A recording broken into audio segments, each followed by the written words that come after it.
गौतम बुद्ध की एक प्रचलित कथा के अनुसार एक दिन सुबह सुबह सभी शिष्य बुद्ध के प्रवचन सुनने के लिए एक साथ बैठे हुए थे। कुछ देर बाद बुद्ध अपने साथ एक रस्सी लेकर आए। उनके हाथ में रस्सी देखकर सभी शिष्यों को हैरानी हुई। बुद्ध अपने आसन पर बैठे और उन्होंने रस्सी में एक के बाद एक 3 गांठ बांध दी। इसके बाद उन्होंने शिष्यों से पूछा कि क्या ये वही रस्सी है जो गांठ बांधने से पहले थी। इस प्रश्न के जवाब में एक शिष्य ने कहा कि इसका उत्तर थोड़ा मुश्किल है। ये हमारे देखने के तरीके पर निर्भर करता है। एक तरह से तो रस्सी वही है, इसमें कोई बदलाव नहीं है। एक अन्य शिष्य ने कहा कि अब इसमें 3 गांठें लगी हुई हैं, जो कि पहले रस्सी में नहीं थीं। इसे बदला हुआ भी कह सकते हैं। कुछ शिष्यों ने कहा कि वास्तव में मूल रूप से रस्सी वही है, लेकिन बदली हुई दिख रही है, लेकिन इसका मूल स्वरूप बदला नहीं है। शिष्यों की बात सुनकर बुद्ध ने कहा कि आप सभी सही बोल रहे हैं।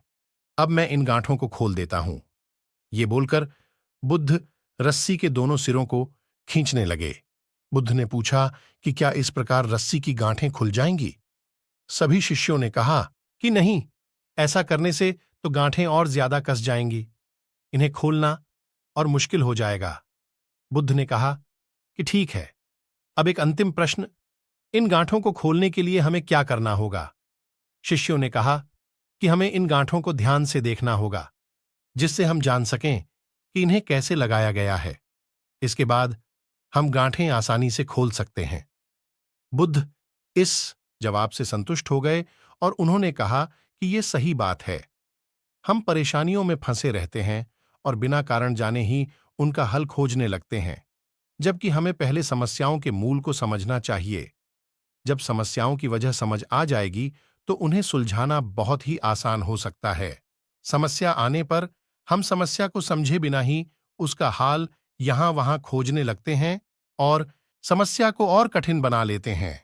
इसलिए पहले समस्या को समझने का प्रयास करना चाहिए। यदि समस्या की वजह समझ आ गई तो उसका समाधान और भी आसान हो जाएगा। इसलिए कभी भी हमें समस्या से घबराना नहीं चाहिए, बल्कि उसका हल निकालने की कोशिश करनी चाहिए। इस प्रकार हम अपनी जिंदगी की छोटी बड़ी सभी समस्याओं को दूर कर सकते हैं। वीडियो अच्छी लगी हो तो वीडियो को लाइक और हमारे चैनल को सब्सक्राइब जरूर करें।